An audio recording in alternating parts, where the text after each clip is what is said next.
A chegada dos portugueses ao Brasil, lá em 1500, é daquelas histórias que todo mundo acha que conhece, né? Aquela que a gente aprende na escola. Mas a verdade é que essa história é bem mais complexa do que parece. Nesta análise, a gente vai mergulhar nos bastidores dessa jornada que mudou para sempre o destino de um continente. Para começar, vamos botar em xeque aquela história que a gente sempre ouviu. Então, a história oficial, aquela dos livros, diz que foi Pedro Álvares Cabral, certo? Mas será que foi ele mesmo o primeiro europeu a pisar nas terras que hoje são o Brasil? A verdade é que a resposta não é tão simples assim. Essa linha do tempo aqui mostra uma coisa muito interessante. A chegada de Cabral em abril de 1500 não foi um evento isolado. Pelo contrário, foi o ponto alto de anos de exploração e de muita negociação política. Olha só, tudo começa com o Tratado de Tordesilhas lá em 1494, que basicamente dividiu o mundo a ser explorado. E existem registros de outras viagens, como a de Duarte Pacheco Pereira e a do espanhol Pinzón, que teria chegado meses antes de Cabral. Ou seja, a chegada dele foi, na verdade, o ato oficial que consolidou um processo que já estava rolando. Pois é, e aí que está o pulo do gato. A viagem de Cabral foi diferente. Não foi um acaso. Foi uma missão oficial da coroa portuguesa com um objetivo claro: reivindicar a terra com base no Tratado de Tordesilhas, transformando a chegada em um ato político e legal. Ok, então vamos dar uma olhada mais de perto na expedição do Cabral em si. Porque, olha, a escala da operação era impressionante. E quando a gente fala em escala impressionante, não é exagero. Não estamos falando de um barquinho ou dois de reconhecimento.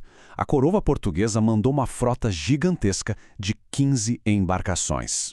E para tripular essa frota toda, a gente está falando de mais ou menos 1.500 pessoas. Mas o mais incrível não era nem a quantidade, e sim a qualidade. Era a verdadeira seleção da navegação da época que estava a bordo. Essa galera não foi reunida à toa. Não era só para explorar. Tinha gente ali para administrar, para negociar e, claro, para catequizar. Cada um tinha um papel muito bem definido nesse projeto de expansão de Portugal. Esse objetivo duplo mostra bem qual era a ambição de Portugal: dominar as rotas comerciais não só do Atlântico, mas também do Oceano Índico. Então, a frota parte de Lisboa em 9 de março de 1500. Eles navegam para sudoeste e depois de 44 longos dias no mar, se deparam com algo que, bom, ninguém esperava. E essa citação aqui é fantástica porque captura exatamente a visão europeia daquele primeiro momento. Um misto de alegria, de estranhamento, um choque cultural gigantesco.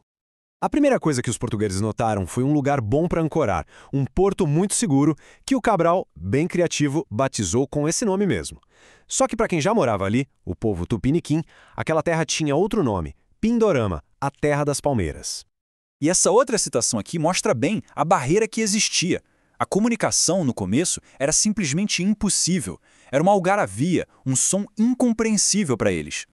Ok, terra à vista. O que acontece agora? Bom, os portugueses não perderam tempo. Eles começaram imediatamente todo um ritual, um processo bem formal e simbólico para dizer: isto aqui agora pertence ao nosso rei. E esse ritual foi uma verdadeira performance, sabe? Tudo pensado para legitimar a posse da terra aos olhos da Europa. Primeiro, no dia 26 de abril, a primeira missa. Depois, em 1º de maio, eles fincam um padrão, que é tipo um marco de posse, em nome da coroa. E no mesmo dia, para fechar, uma segunda missa. Era um ato legal e religioso ao mesmo tempo. Depois de toda essa cerimônia, a maior parte da frota seguiu viagem para o destino original, a Índia. Mas eles deixaram para trás algumas pessoas, os chamados degredados, criminosos que tinham sido exilados pela coroa. A missão deles: começar o contato com a terra e com os povos que viviam por ali. Mas o navio não foi para a Índia. Ele foi enviado de volta para Portugal. E a bordo, o primeiro relatório oficial. Uma carta super detalhada do escrivão da frota, o Pero Vaz de Caminha. E essa carta tem um trecho que é fundamental para a gente entender o pensamento da época. Caminha escreve que o melhor fruto que se pode tirar daquela terra não era ouro, não era prata, mas sim salvar esta gente, ou seja, a conversão ao cristianismo. Então, o primeiro relatório que chega em Portugal basicamente diz o seguinte: olha, não achamos ouro, nem prata, nem ferro, mas o que a gente achou foi uma terra fértil, com muita água e um povo bom e de boa simplicidade, com um enorme potencial para ser convertido. E isso, claro, definiu o foco inicial da colonização. E assim a gente chega a um ponto importante. A forma como nos lembramos desse evento hoje, ela é totalmente moldada pela linguagem, pela perspectiva de quem conta a história. E aqui temos um exemplo perfeito disso. No Brasil, aprendemos na escola sobre o período colonial, um termo que carrega um peso de exploração, de domínio. Já em Portugal, a mesma época é chamada de a construção do Brasil. Percebe como uma única palavra muda completamente o sentido? Construção soa como um projeto, um ato de criar algo do zero sob a perspectiva do império. Isso mostra como a própria memória histórica é, no fim das contas, uma construção. Os eventos de abril de 1500, portanto, não foram só uma descoberta no sentido simples da palavra. Foram uma série de atos muito bem pensados, legais, religiosos e políticos que deram o pontapé inicial na criação de uma nova nação, com todas as complexidades e as consequências que vieram a seguir.